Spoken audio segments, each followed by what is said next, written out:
Queridos seguidores y seguidoras de Terra Mirabile, hoy vamos a hablar de algo que no por poco conocido es menos importante y es la microbiota, concretamente la microbiota forestal. Y para ello tenemos una voz autorizada de una persona que recientemente ha publicado un libro sobre este tema que yo desconocía y que he leído, he devorado con el entusiasmo de alguien que no sabía nada de microbiota, me queda mucho por aprender, pero que he disfrutado mucho. Esta persona es Ana Alasa y vamos a darle la bienvenida. Bienvenida, Ana, y que ella se autopresente. Adelante, Ana. Sí, bueno, saludos a todos los oyentes. Pues nada, me presento. Soy Ana Lasa, soy licenciada en biotecnología por la Universidad Politécnica de Valencia. Me licencié ya en el año 2013. Y bueno, pues como he sido toda la vida una entusiasta de la microbiología, gracias a mis profesores de biotecnología, pues decidí venirme a Granada, hacer un máster en investigación y avances en microbiología para profundizar aún más en este apasionante mundo microscópico. Y como me apasionó aún más de todo lo que conocí durante el máster, decidí empezar una tesis doctoral, concretamente en la Estación Experimental del CEIDIN, un instituto perteneciente al CSIC, al Consejo Superior de Investigaciones Científicas, y logré doctorarme en el año 2019 y soy doctora por la Universidad de Granada en Biología Fundamental y de Sistemas. Básicamente, de forma muy sintética, durante toda mi trayectoria profesional he estado trabajando con diferentes aspectos de la microbiota asociada a plantas y también al suelo. Sobre todo he trabajado con especies forestales, especies leñosas, pero bueno, también conozco con menos profundidad especies también de algunos cultivos, por ejemplo, de cítricos, especies pues por ejemplo, de banana y de olivo, por ejemplo, bueno, de especies de interés más agronómico. Entre otras cosas, a lo que me he dedicado fundamentalmente ha sido hasta hace un par de años a estudiar la diversidad de estos microorganismos que habitan en diferentes porciones pues, de la planta o, por ejemplo, del suelo, ¿vale? De las raíces, y bueno, tengo algunos trabajos también en hoja, etcétera. En los últimos años se está abordando el papel que la microbiota tiene como tal en el proceso del decaimiento forestal, un proceso que, bueno, si queréis lo hablamos más adelante, de degeneración de las masas forestales, del estado de salud de nuestros bosques, tanto su posible papel causando ese fenómeno de decaimiento como su posible implicación protegiendo los árboles frente al decaimiento. Y en concreto estaba trabajando con una bacteria patógena, desarrollando sistemas de detección de la misma, que se llama Candidatus phytoplasma pini y que hasta ahora no había sido estudiada con excesiva profundidad, pero que está causando efectos devastadores en nuestros bosques, en la península y también en todo el mundo. Está ampliamente distribuida.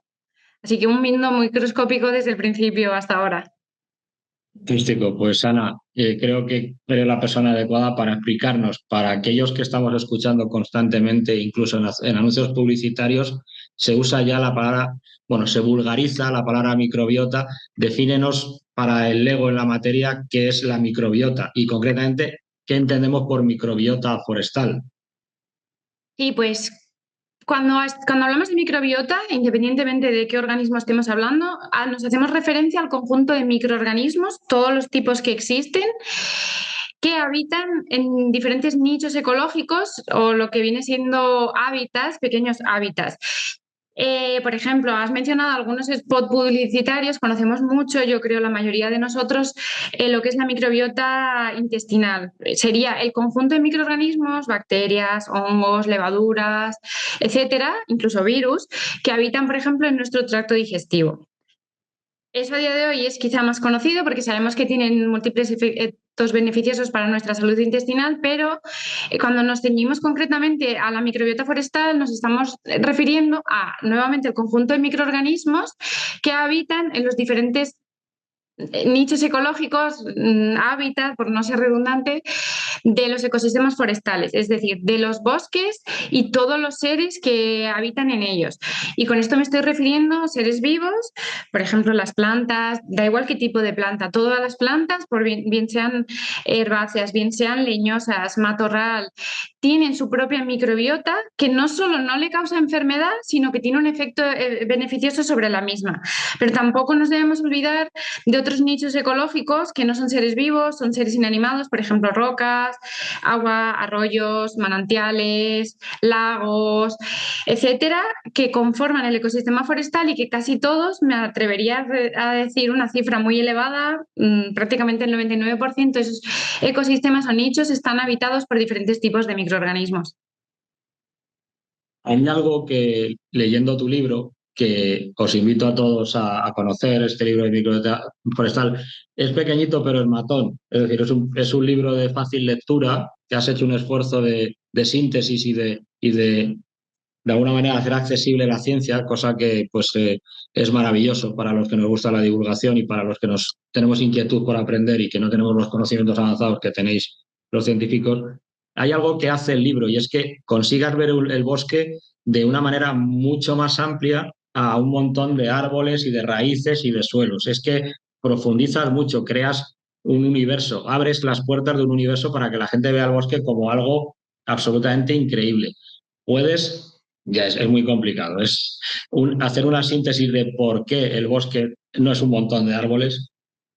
Bueno, tú dices es muy complicado porque además existen multitud de tipos diferentes de bosques que se pueden clasificar en función de numerosos clasificadores, en función de diferentes tipos de parámetros. Pues, por ejemplo, desde la latitud, el tipo de clima que rigen estos ecosistemas, etcétera. Entonces es muy difícil condensarlo.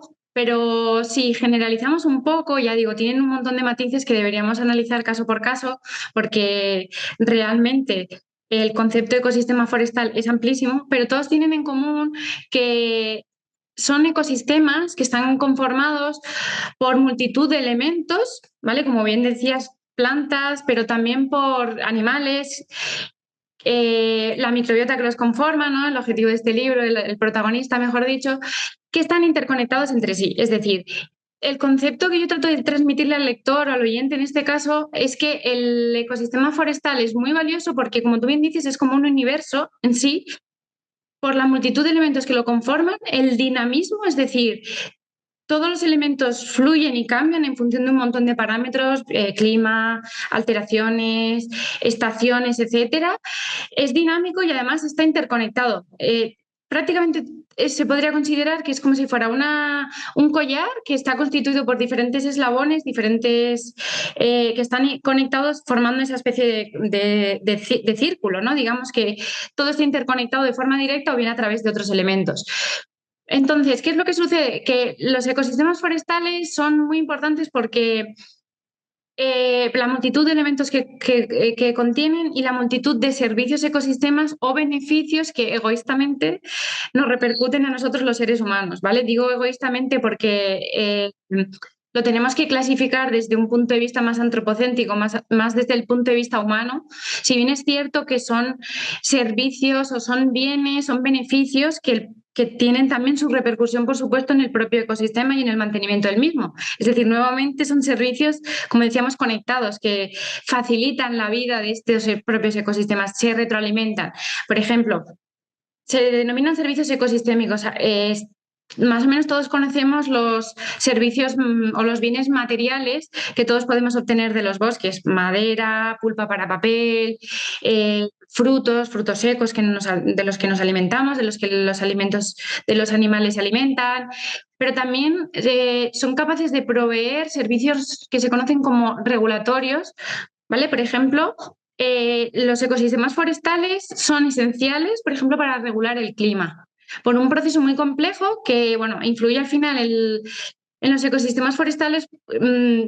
Como sabéis, las plantas son capaces de realizar el fenómeno de evapotranspiración, que se parece, podemos establecer un símil con el ser humano, con la sudoración, ¿no?, que nosotros realizamos a través de nuestros poros. Las plantas, a través de los estomas, que son unos orificios similares a unos poros de sus hojas, son capaces de transpirar agua. Este agua que se evapora, junto con el agua que se evapora del suelo y de otros elementos del ecosistema, supone la generación de una masa, de una condensación de agua, ¿vale?, en forma de nubes. Estas nubes, a su vez, se pueden mover y descargar todo el agua que contienen en otro punto, es decir, están regulando el clima. Nuevamente estamos en un ciclo donde el agua pasa, por ejemplo, del suelo porque la absorben las plantas, pasa a través a las hojas, se evaporan, que junto con la evaporación por la alta temperatura, por ejemplo, en bosques tropicales, forman estas nubes que a su vez pueden descargar en otro punto. Pero es que a su vez las nubes no solo devuelven, entre comillas, digamos, el agua al suelo nuevamente, sino que además pueden hacer como si fuera una pérgola, un guardasol que protege al bosque de la incidencia directa por la radiación solar. Luego, ayudan a su vez a bajar la temperatura si lo comparáramos a la inexistencia de estas nubes, ¿no? Entonces, nuevamente regulan el ciclo, la temperatura, el agua, etcétera. Entonces, como decía, son bienes que ayudan a regular el propio ecosistema, pero también para nosotros, porque sabemos, creo que todo el mundo es consciente de la gran extensión de la superficie terrestre ocupadas por masas forestales, que creo que está en torno a un 30% más o menos, no llega al tercio de la superficie total terrestre. Entonces, al final son beneficios que nos repercuten a nosotros mismos.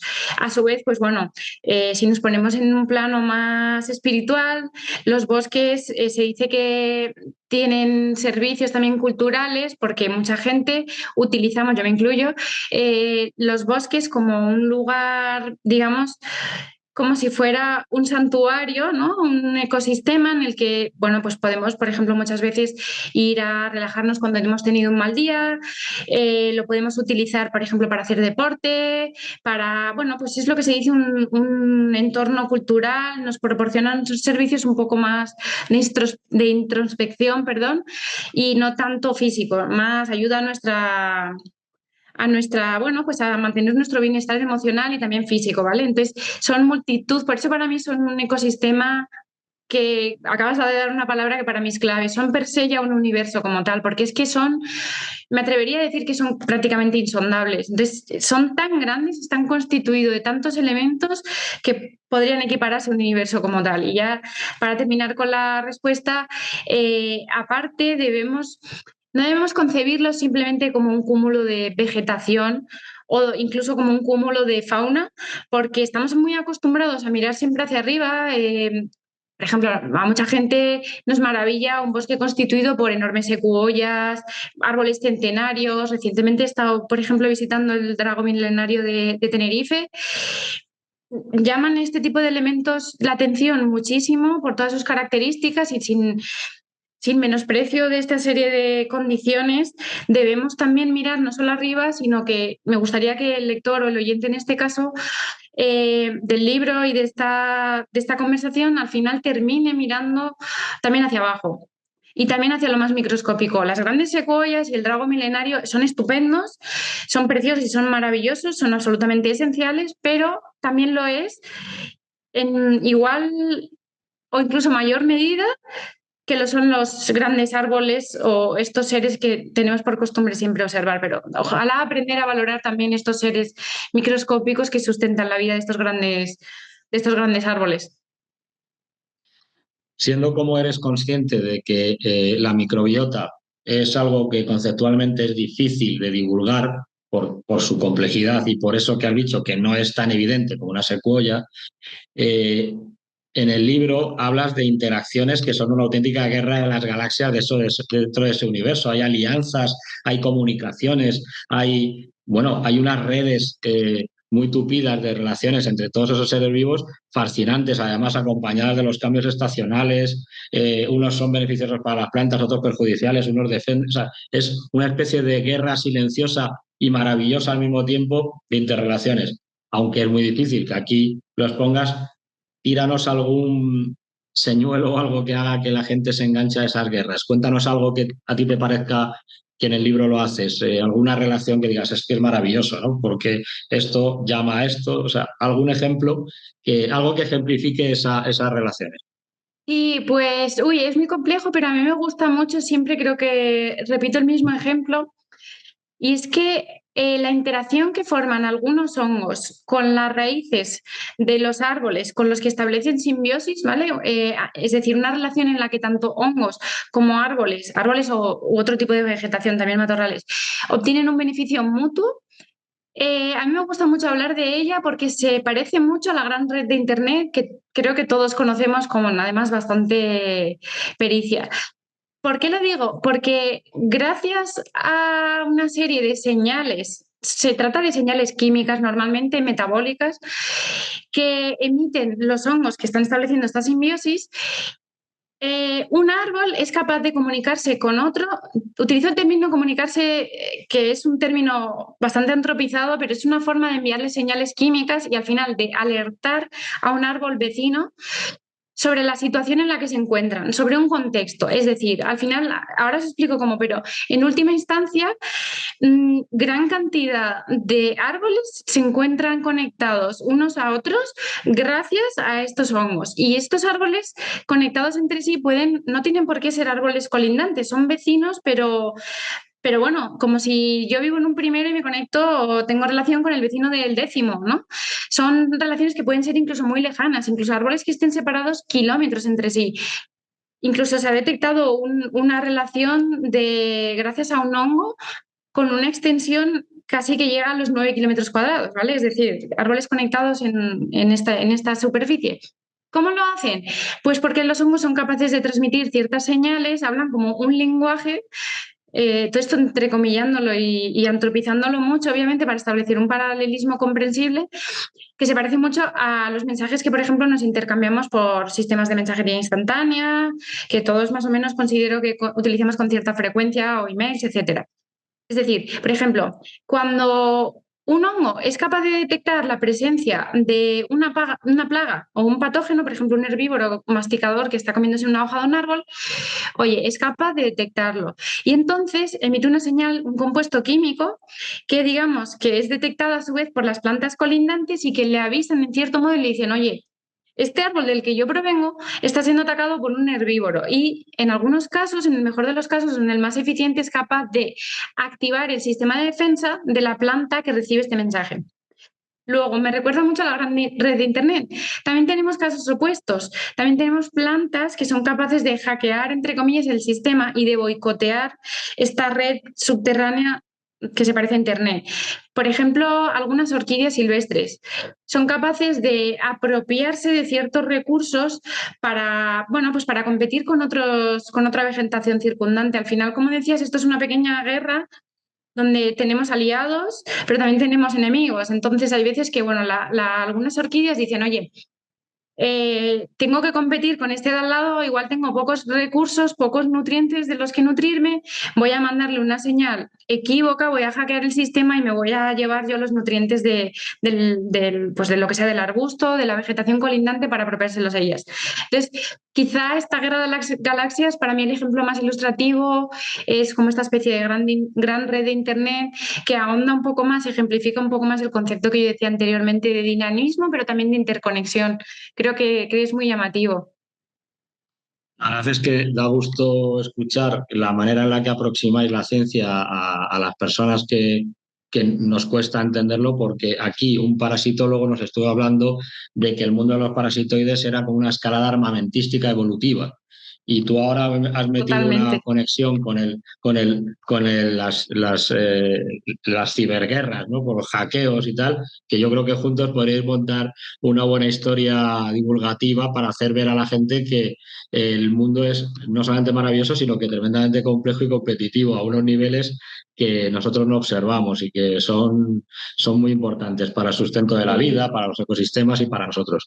Quería entrar en una parte un poco más, no sé si denominarla más preocupante. En tus trabajos has hablado del decaimiento, bueno, en el libro lo nombras, ¿no? El decaimiento forestal. Es algo de lo que yo apenas he oído hablar y sin embargo creo que tremendamente importante conocerlo. ¿En qué consiste ese decaimiento forestal que se ha detectado y qué consecuencias puede tener? Pues mira, el tema del decaimiento forestal, como bien dices, quizás es poco conocido por la ciudadanía en general y se produce una especie de oxímoron, una especie de contraposición con la realidad que es bastante preocupante. ¿Qué es el decaimiento forestal? En términos generales, es un debilitamiento generalizado del estado de salud de las masas forestales. Es decir,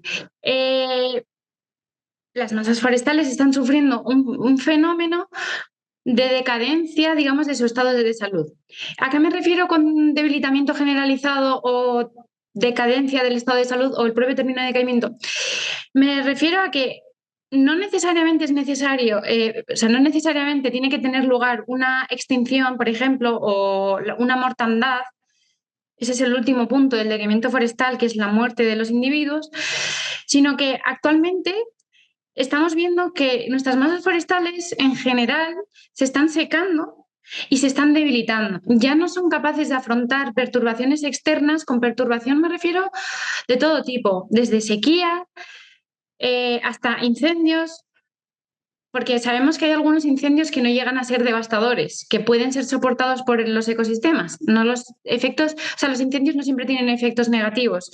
De hecho, esto da para un tema y una charla mucho más grande y más extensa, pero quiero que el oyente se quede con la idea de que los incendios en su justa medida tienen un efecto positivo sobre el ecosistema. Bien, con el decaimiento estas masas forestales ya no son capaces de soportar los incendios, lo que decía, los eventos de sequía masiva, los eventos de temperatura más alta que estamos viviendo, por ejemplo, noches más cálidas de las que se estaban viendo siglos atrás, con lo cual entramos en un círculo vicioso porque nuestras masas forestales cada vez se ven menos capaces de soportar estas perturbaciones.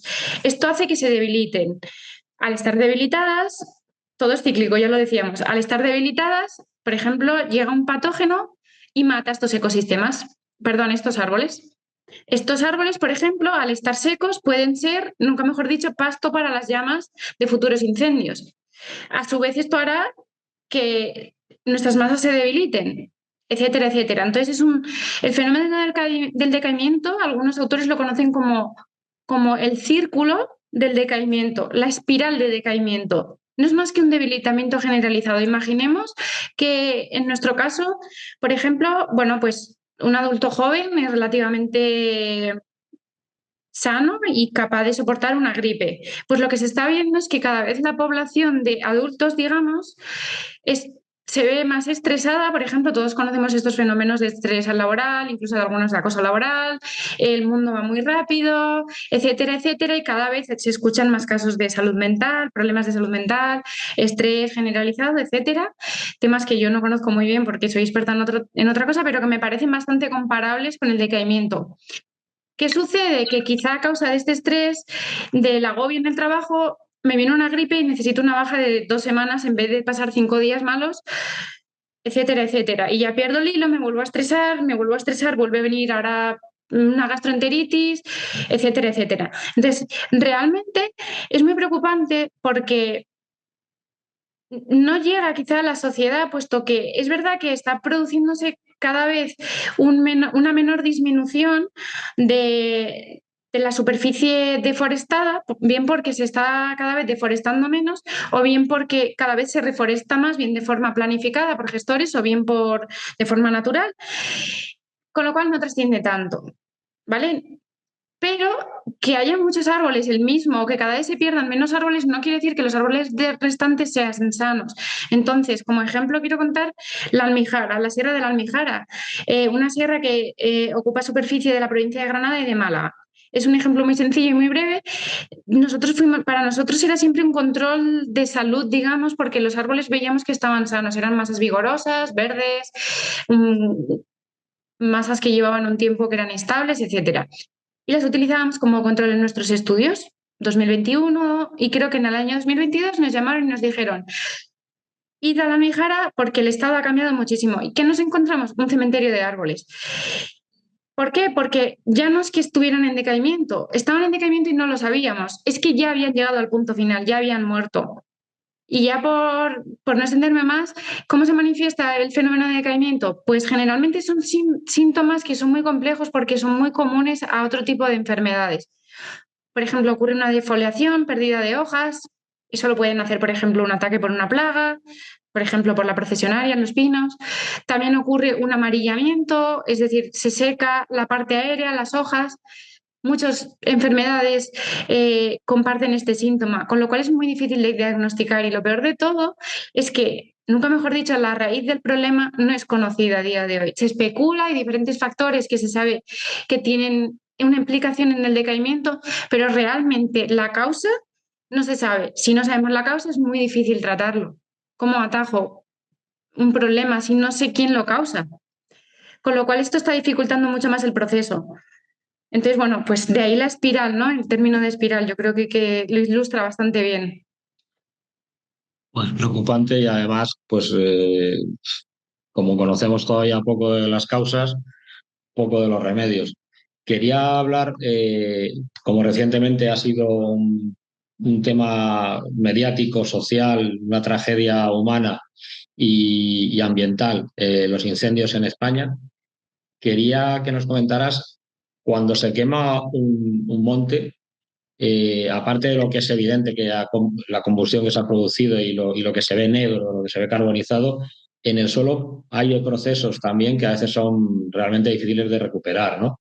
O por lo menos que tienen un problema de solución o una evolución más lenta incluso que el rebrotar algún árbol. ¿Puedes hablarnos un poco de ello? Sí, y efectivamente, los incendios son preocupantes en todas sus escalas, especialmente como decíamos antes, si se salen del régimen de incendios que el sistema es capaz de absorber. Es decir, si ocurren a mayor frecuencia de lo que son capaces de absorber, a mayor intensidad, a mayor severidad incluso. Todos más o menos nos hacemos idea de cuál es el efecto que tienen sobre la diversidad, por ejemplo, vegetal y por supuesto sobre la fauna, que a veces parece que me la olvido, pero como no soy experta me cuesta un poco, pero por supuesto no lo olvidemos. Aparte del efecto devastador sobre la población, porque no nos olvidemos, y quiero acordarme de todas esas personas que han fallecido y sobre todo de los familiares, pero también de los que han perdido su casa, han sido desalojados, etcétera. Vale. En el suelo, el fuego tiene un efecto que es menos conocido porque no es tan tangible, pero el efecto puede llegar a ser incluso devastador por dos razones. Por la forma directa que afecta a la microbiota, especialmente del suelo, pero también de forma indirecta porque esta microbiota, que ahora entraré un poco más en detalle, el efecto que esta microbiota tiene sobre sus hospedadores, las plantas. Luego, el efecto que tiene el fuego sobre la microbiota puede tener efectos a gran escala. ¿Qué es lo que se pierde cuando el fuego llega a un ecosistema forestal en relación al suelo? Bueno, en primer lugar, la alta temperatura lo que hace es que, por ejemplo, se evapore el agua en el suelo. Eh, el agua es sinónimo de vida. Para mí, siempre que leo agua, hay vida. Entonces, si evaporamos este agua, obviamente los microorganismos ya no tienen un medio en el que sobrevivir y desarrollarse. Luego, se produce una pérdida de biomasa microbiana, es decir, traduzcámoslo a cantidad de microorganismos y por ende de diversidad. Pero es que además el fuego quema, por ejemplo, la hojarasca que se ha acumulado. Pensemos en un pinar, en esa cantidad que tenemos encima del suelo propiamente dicho, de acículas o agujas de pino. Aunque pueda parecer que es un sustrato inerte, la hojarasca es una fuente de vida increíble, porque es sustrato de un montón de microorganismos diferentes, especialmente hongos, pero también bacterias, entre otros, que son capaces de utilizarla como fuente de carbono y energía, es decir, como alimento. Luego, cuando se produce, por ejemplo, un incendio, aunque sea un incendio de superficie, es decir, los que queman la superficie del suelo, la hojarasca, matorral que está encima, estamos retirando el sustento, digamos, el alimento, la chicha de un montón de microorganismos. Luego, quitamos el agua por evaporación, pero es que también estamos quitando el alimento. Entonces, al final, en última instancia, lo que tiene lugar es una pérdida de biomasa microbiana porque al final no pueden sobrevivir microorganismos que habitan ese micronicho o ese microhábitat, ese nicho ecológico. Como decíamos, por diferentes formas la microbiota es capaz de sustentar la vida, por ejemplo, le proporciona nutrientes a las plantas con las que cohabita que de otra forma las plantas no podrían absorber.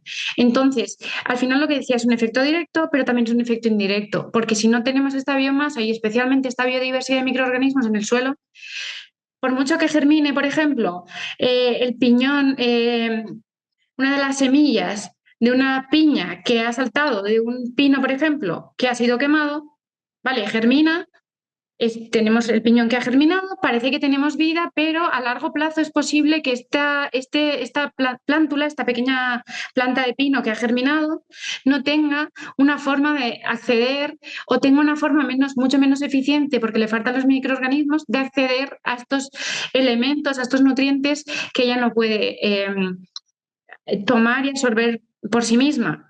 Entonces se produce una pérdida de biodiversidad de todos los sentidos, tanto microbiana, la fauna no lo olvidemos, como vegetal. Y además, cuando se produce la quema del material vegetal combustible, del tipo que sea, normalmente se producen compuestos químicos que son tóxicos, contaminantes para el ecosistema, pero también para los microorganismos. Es decir, ya es el colmo, ya le hemos quitado el alimento, le hemos quitado el agua, pero es que también le estamos dificultando su crecimiento. Por lo tanto, al final se produce un desbalance microbiano, porque algunos microorganismos serán capaces de reponerse después del incendio en un plazo. Establecer un plazo, un tiempo límite es muy difícil porque depende mucho del tipo de ecosistema y depende mucho del tipo del incendio.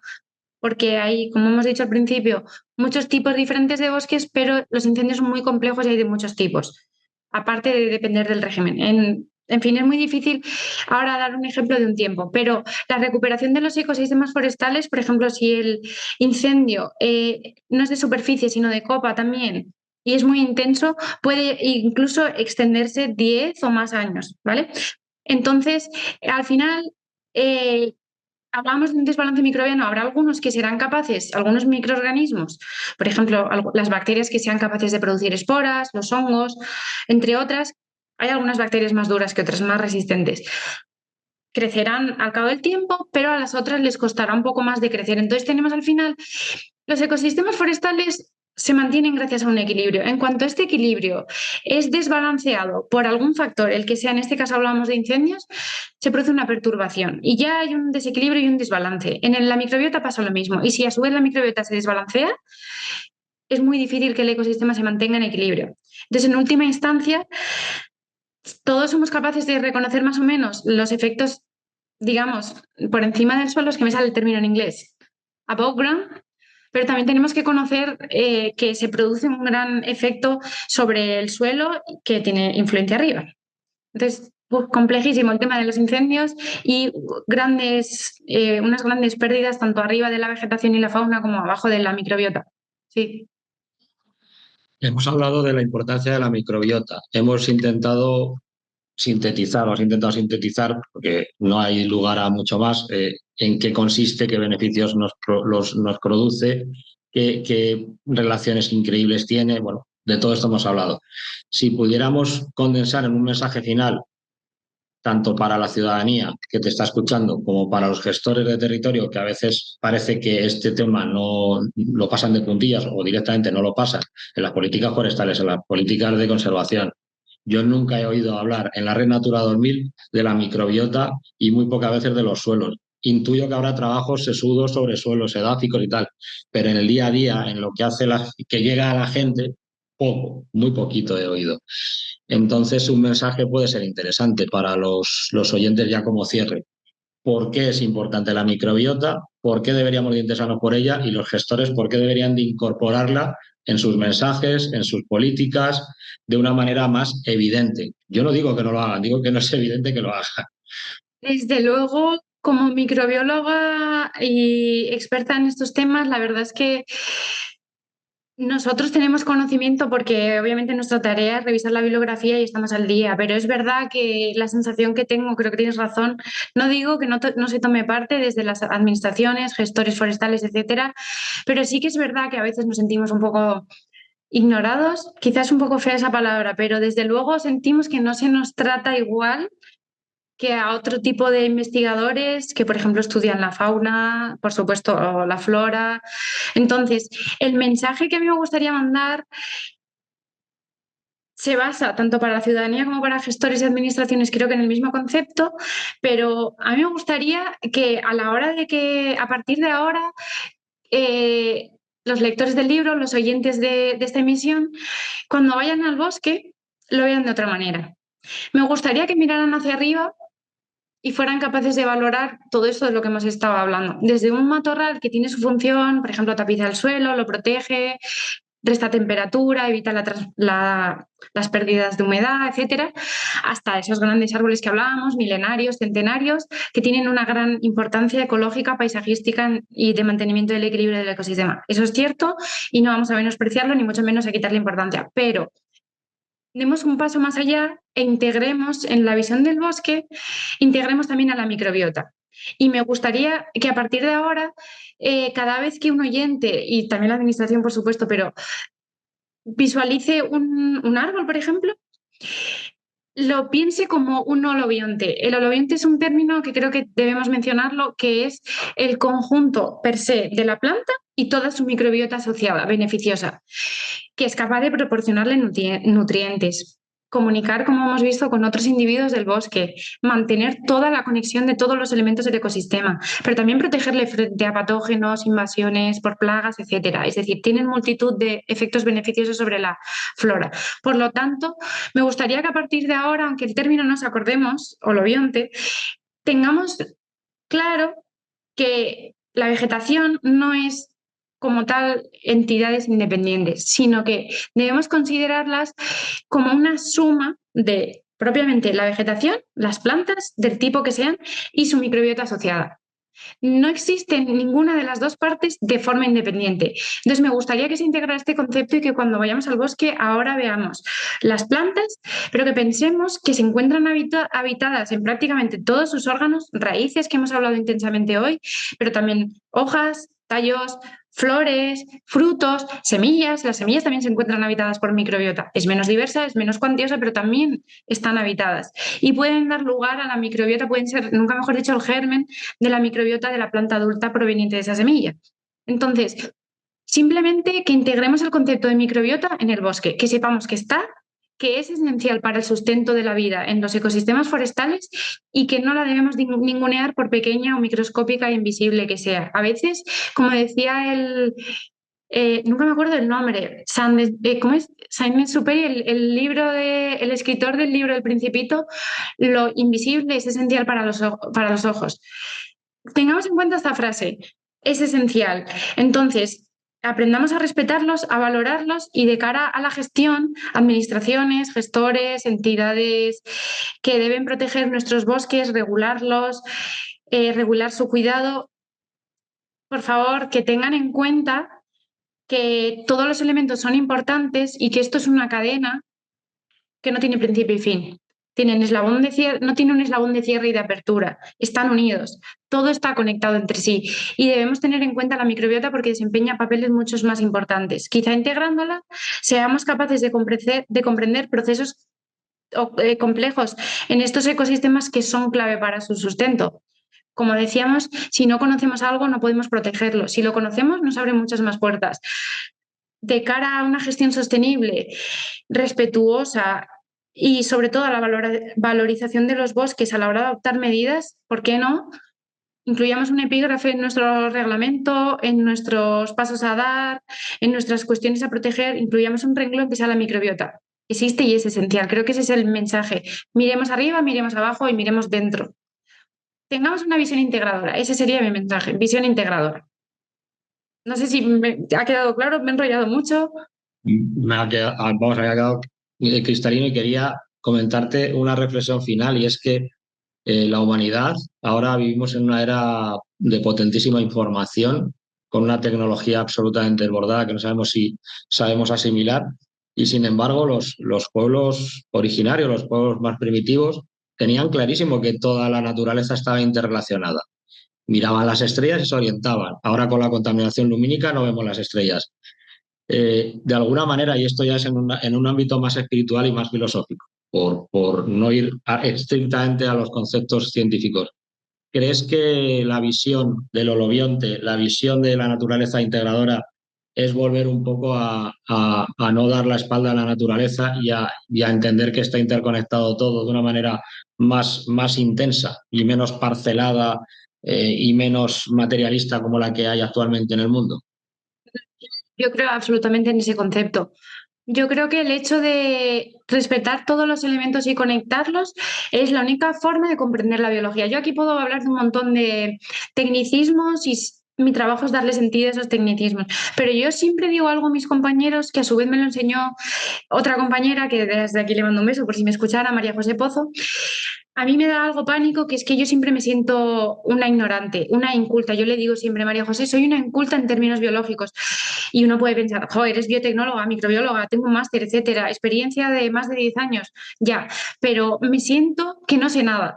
¿Por qué? Porque la biología es hipercompleja. Entonces, me queda tanto por conocer que he de ser humilde y esto, si me permites, hago otro llamamiento también a mis compañeros que también lo sean, porque hay tanto por conocer que no sabemos nada. Y además, no podemos parcelar el conocimiento. Debemos volver a respetar la naturaleza toda en sí, porque por desconocido que nos parezca un elemento, una piedra, que parece que está inerte en el ecosistema, y no hace nada allí. Bueno, no hace nada, quizás que no sabemos qué hace, pero la evolución no ha dejado esos elementos en la naturaleza porque sí, para nada. Todo está perfectamente milimetrado. Yo creo que todo lo que existe hoy en día en los ecosistemas tiene una razón de ser. Otra cosa es que no la conozcamos. Luego, tomemos la naturaleza en un conjunto sin menospreciar ninguna parte, sin desdeñarla, sin olvidarla, integrémoslo todo para poder comprenderlo todo mejor y desde luego que lo que sí que creo es que mirando todo, teniendo en cuenta todos los elementos, la naturaleza per se, seremos capaces de entenderla, quizá, ojalá en algún futuro, creo que nunca llegaremos a comprenderla. Creo que ella está muy por encima de tecnologías que hayamos desarrollado los seres humanos, de los seres humanos. Creo que aquí debemos ser un poco menos antropocentristas y tener en cuenta que quizá ella nos permitió estar aquí, no nosotros. Nuestra tecnología es muy potente y será mucho más, pero claramente para mí es un nivel superior de organización el lugar donde vivimos y nosotros le damos sentido. Y también interaccionamos con ella. Hagámoslo de una forma respetuosa y siempre respetando todos los elementos y teniéndolo todos en mente. Yo creo que es la única forma en la que esto puede funcionar y podamos comprenderlo quizá en un futuro. No ignoremos ninguna parte, igual que la parte espiritual, ¿no? Y la filosofía. Da razón de ser no solo al comportamiento humano y al pensamiento humano, sino también a los elementos. En el libro hablo un poco en la parte introductoria, un poco de esa visión que siempre hemos menospreciado y dejado quizá a un lado esa parte más filosófica. No, no, tengámosla todo en cuenta para poder explicar todo el sistema. Creo que es un poco la reflexión más fuera de lo técnico que me apetece hacer en estos momentos, creo que, y debemos ser humildes sobre todo. Ella nos tiene mucho más que enseñar que nosotros a ella, por muy potente que sea la tecnología que analicemos o que desarrollemos. Me siento todavía en una parte muy humilde de existencia del ser humano a nivel evolutivo respecto a la naturaleza. Tenemos que evolucionar todavía mucho para poder comprenderla en su totalidad, así que creo que merecen un respeto. Ella nos trajo aquí. Pues muchísimas gracias, Ana, por estas últimas reflexiones y por todo lo que nos has podido contar, tanto en esta charla como en este libro, que considero un libro de divulgación de los buenos. ¿Por qué es de los buenos? Pues porque incita al conocimiento y ese es el origen de toda divulgación. Cuando un libro de divulgación aburre, ya no es un libro de divulgación. Podrá ser un compendio científico, podrá ser un alarde de maestría, pero un libro, y por eso este es pequeñito pero es matón, que te despierta otra manera de ver los bosques, ha cumplido su misión. Invito a todos a disfrutarlo.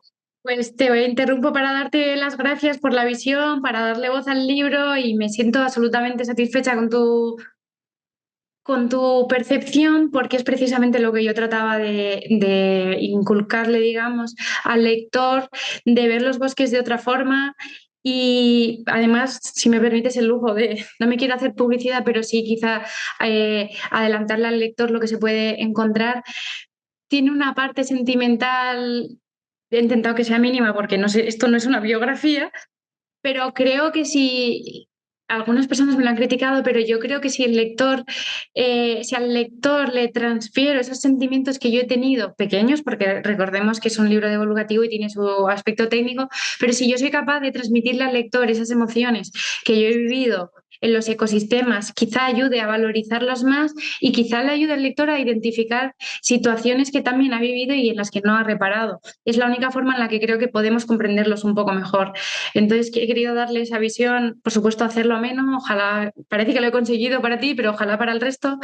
Y bueno, desde luego, con esas experiencias también sentimentales, me he volcado 100% y he tratado de transmitir no solo esas vivencias para que el lector pueda identificar también alguna parecida, sino porque es un tema que yo amo, es mi vida laboral, pero es que es mi vida personal también, porque como los amo por encima de un montón de cosas, es que me van a saltar casi hasta las lágrimas, lo vas a conseguir porque creo que llego a amar a los bosques más que algunas personas y he aprendido tanto de ellos que de verdad para mí son un escalón superior en la naturaleza. No quiero menospreciar otras partes, pero me gusta que lo hayas visto así porque he volcado todo lo que tengo, toda mi afección hacia ellos, mi entusiasmo. Es un tema que a mí me apasiona y ojalá poder transmitirle también a lectores, a oyentes, a gente que me escuche ese entusiasmo porque lo merecen y lo necesitan. Los bosques necesitan de este entusiasmo y de incluso un entusiasmo superior. Pues Ana, hasta aquí llegamos. Solo decirte como amante de la divulgación que si en algún momento me he emocionado ha sido escuchando a Carl Sagan, a Jean-Jacques Cousteau, a Félix Rodríguez de la Fuente, a Jane Goodall, a Diane Fossey, a personas que han puesto corazón en lo que divulgaban. No conozco la buena divulgación sin corazón. Si la hay, para mí no es buena divulgación. Gracias por todo, Ana. Muy amables.